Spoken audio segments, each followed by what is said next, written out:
Hello and welcome back. We continue from where we left off in our earlier video. We would like to log into Bandit 1. So I'm going to explain the command again. To log into Bandit 1, we will type SSH, type the username that we want to connect to on the machine, and this is the machine we are connecting to. So this is their computer, and the Bandit 1 is the username we want to connect to. On what port, on what service, or what service is listening to our connection, and that is port 2220. Press enter. We already have the password to Bandit 1, so I go to the file, copy it, click on copy here, there's the copy, then paste, or you can press Ctrl Shift and V, press enter. Okay, good. So now that we are logged in as Bandit 1, which you see from here, Bandit 1, what is the next step to do? We go to our browser and we want to move from level 1 to level 2. So I'm going to click on 1, going to 2. The password for the next file is stored in a file called hyphen, located in the home directory.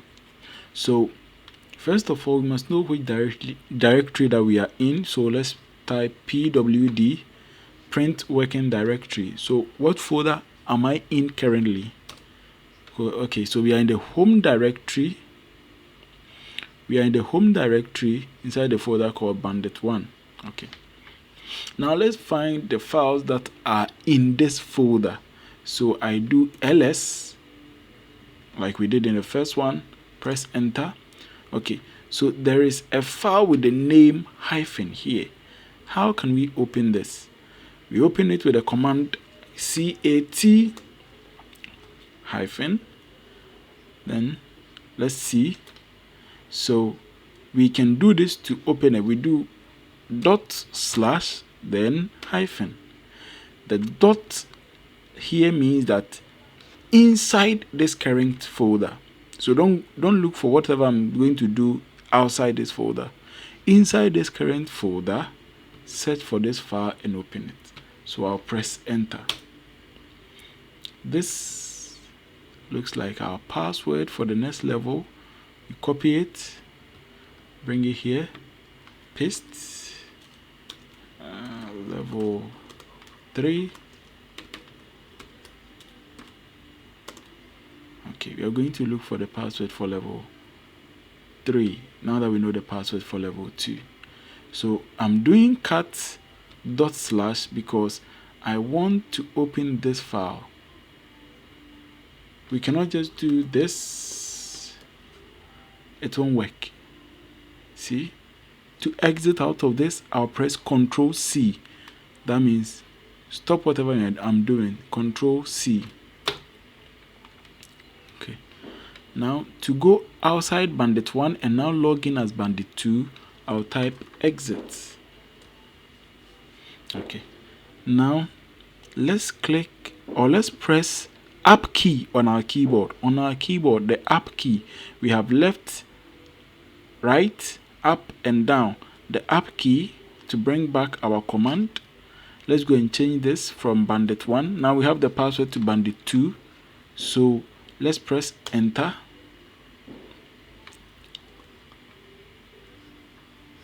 The password, we know it, so let's paste it in here. Paste, press enter.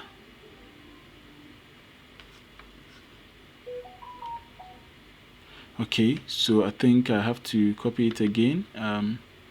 Copy, paste. Okay, so I'm logged in as Bandit 2. Now, what are the instructions? So I'll click on my browser again, go to level 2 to 3. The password for the next file is stored in the file called dash spaces in the file name dash located in the home directory. So same way like we did for the level 2. We check to see which folder we find ourselves in to make sure we are in the right folder. We are in the home folder. So pwd. Then once we know we are in the right folder, let's do ls to find the files in this folder. So this is the file name for the file that we have in the folder. To open it, as usual, we will say cat, then dash. Before that, we do a dot slash, it's a forward slash, in order to tell the computer that whatever file we're going to open is found within this folder. Then we do a dot dash, and then we press tab key on your keyboard, tab key on your keyboard. If you cannot find the name tab on your keyboard, there are two arrows, one pointing to the left, one pointing to the right, with lines at the edges. That's the tab key, tab key. So you just press, let me go back. So dot slash, then dash, then just press the tab key, tab key. Then you press enter. This is the password for our level 2. So this is showing us techniques to open files that have dashes before them, or files that do not have the conventional name that we know of.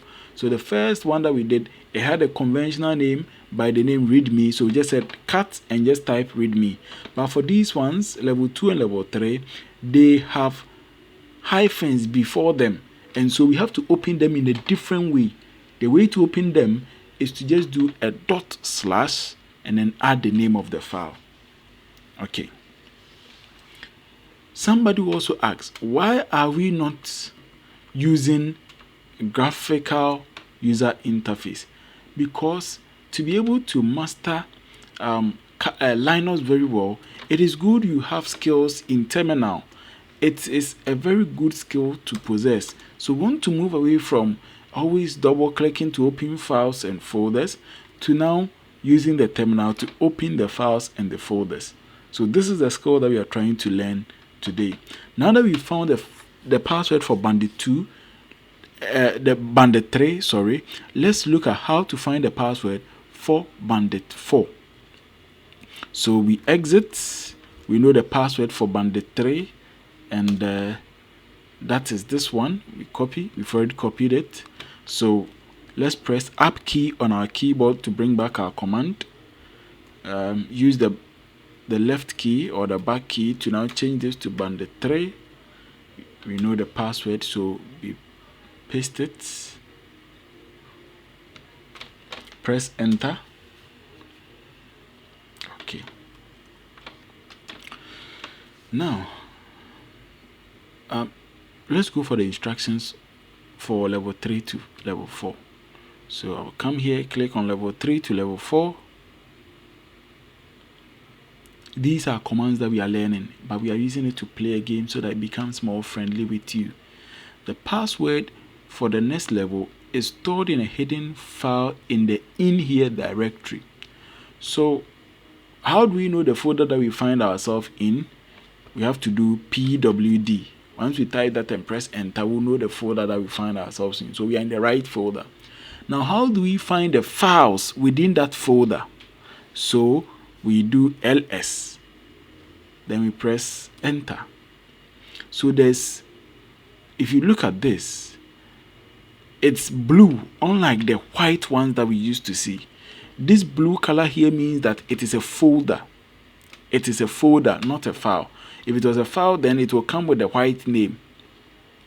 How do we also know that it's a folder? Technically, let me show you another thing.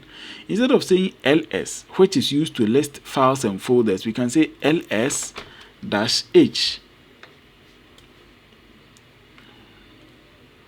Dash help. Okay, sorry. Dash help. Yes, this is what I want. Dash help. Okay.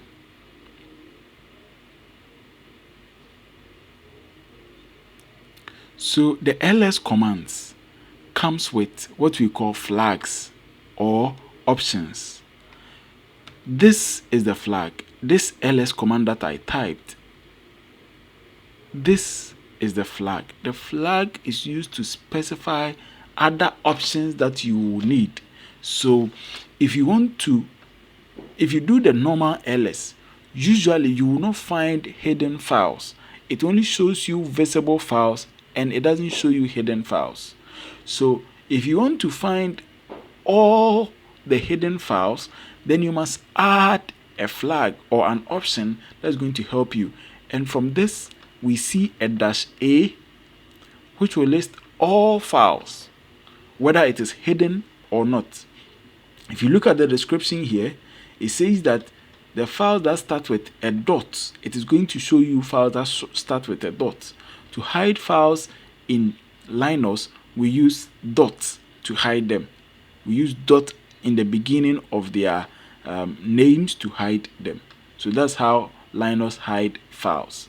Okay, so now that we know the option that we are going to use, I am also going to add this so that it prints it in a long list, as in it arranges it a bit nicer for me. So I'm going to add this flag, which is -l. So what I'm going to do is to now type ls-l-a, but we can combine these two flags since they are all flags and say ls-la. Either you type it this way or you type it like this, but it's common practice to type it like this. You can also do al, but I mean it's nicer to do la. So press enter. Now, to know whether something is a folder or a file, look here, what we have here. See that there is a common pattern to what we have. I am going to explain these things in subsequent videos. I'm going to explain them in subsequent videos. But any one of them that you see D starting with it, D for Douglas, starting with this, it means that it is a folder. And when you look at the name that goes after it, it's blue, meaning that it's a folder. So dot, like I said, is a folder, and dot is used when you want to work within the current folder. If you want to go back to the previous folder, then you have to do a dot, and that's why this is also there. And you see that these are files. These are files. So if you have a single dot, then it's a folder. But if you have dot with a name, then it's a file. And it is not just any file, it is a hidden file. So when we did the normal ls, which I'm going to do again, let's do a normal ls. You will not see any other thing apart from this blue thing you have here, because the others are all hidden. This is a hidden file, it begins with a dot. There's also a hidden file, it begins with a dot. There's also a hidden file, it begins with a dot. So the rest are all folders, meaning this is a folder, this is also a folder, and this is also a folder. Apart from the colors being blue, we will use this D to know whether it's a folder or not. D means directory or folder. Okay, so now that we know what a folder and a file is and how it's being represented here, let's go back to our command and remind ourselves. It says that when we go into the in here folder or directory, we will find a hidden file. So to go into, to open the folder, we will use cd. To open a file, we were using cat. But to open a folder, we are using cd. Cd means change directory. That means change the directory and move into the new directory I'm going to give it to you. Move into another folder and open it. So I'm going to say cd. What is the name of the folder? In here. Then press enter. So now I am inside the folder called in here. Let's find the files that are here. Let's do ls. It didn't show us any file. This is because, remember, the file is hidden and ls will not show you hidden files. So what do we have to do? We have to do ls-la, similar to what we did up here, and we found the hidden files. Press enter, and now see, this is a file that says hidden from you. So what do? We quickly say, to open a file, remember the command cat, then dot slash, meaning they want to open from this file, say dot dot, then press dot dot dot, then hidden, start with this, press tab on your keyboard and it will give you the name. Tap tab on your keyboard and it will give you the name. Press enter. Now this is the password for level 4. I'm going to pause here. If you have any questions, drop it in the comment section. Make sure you like, subscribe, and share so that people can also learn Linux fundamentals with us. This is Hack with Elvis. Please watch the next video, like, subscribe, and share. See you in the next video. Thank you.